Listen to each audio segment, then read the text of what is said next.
അതപ്പോൾ ഞാൻ காராமணி வெள்ளைப்பயிறு சொல்லுவாள் அதில் வந்து சுண்டல் பண்ணி காட்ட போவேன். ஓகே. அதை வந்து ஒரு கிளாஸு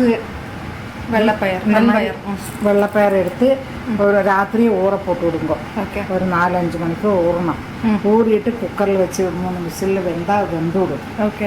அதுக்கு வந்து ஒரு கிளாஸுக்கு 3/4 கிளாஸு வெல்லம் கொஞ்சம் பஞ்சாரியம் போட்டு ஒரு ஸ்பூன்.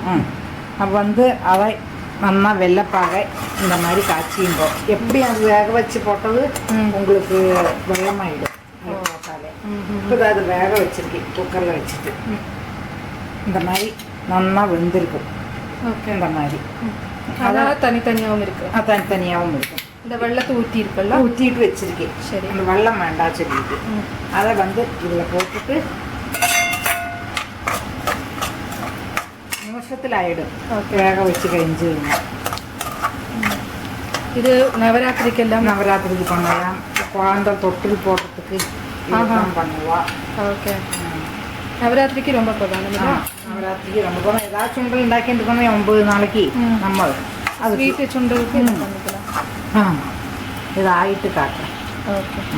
அதுக்கு வந்து தேங்காய் கொஞ்சம் ஏலக்காய் பொடி தேங்காய் கொஞ்சம் பல்லாக நறுக்கிட்டு நெய்யில் வறுத்து வச்சு அது வேணும்னா அப்படி செய்தால் போதும். ஆனால் வாசனையாக இருக்கும். அதுக்கு வேண்டி அப்படி செய்திருக்கு. அது இது ஆயிட்டு நான் காட்டுறேன். ஓகே. இது மாதிரி வேறு எதுலெல்லாம் பண்ணலாம்? வந்து அது சொல்ல மறந்துட்டீங்க. இந்த வெள்ளைப்பயிறு இருக்கு இல்லையா, அந்த பச்சை பயிறு அதில் கடலைப்பருப்பில் எல்லாம் இந்த மாதிரியே பண்ணலாம். ஓகே. Same procedure. ஓகே. அது மாதிரி வேக வச்சுட்டு ஆனால் இப்போ ரொம்ப குழஞ்சி போய் வேகப்படாது. வந்து தனியாக இருக்கும். அப்போ ஒரு மாதிரி குழஞ்சா கூட உங்களுக்கு வெள்ளத்தில் போடுறதா சரியா போயிடும். அப்படியா? ஓகே. அந்த கடலைப்பருப்பை நீங்கள் ஊற போடணும் அவசியம் இல்லை. டைரெக்டாகவே குக்கரில் வச்சுக்கலாம். ஓகே. பச்சை பயிரெலாம் இது கொஞ்சம் ஊறணும். என்னதான் உங்களுக்கு அது விழுது ஆகட்டும். இப்படி ஆயாச்சு. இப்போ அதில் வந்துட்டு அந்த தேங்காய் வறுத்து வச்சதையும் தேங்காயும் போடுறேன். தேங்காய் எத்தனை வேணால் போட்டுக்கலாம். எத்தனை போடணும்னு கணக்கில்லை. ஒரு கொஞ்சோண்டு ஒரு ஸ்பூன் நெய் அது போயிடும். இந்த ஏலக்காய் கேஸ் அணைச்சாச்சு. இதை இந்த மாதிரி இருக்கும்.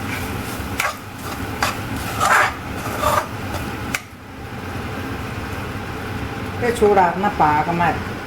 ஓகே. வெள்ளைச்சுண்டல் இருக்கும். பாகமாக இருக்கும். பண்ணி சாப்பிடுங்க. குழந்தைகளுக்கெல்லாம் பண்ணி கொடுங்க.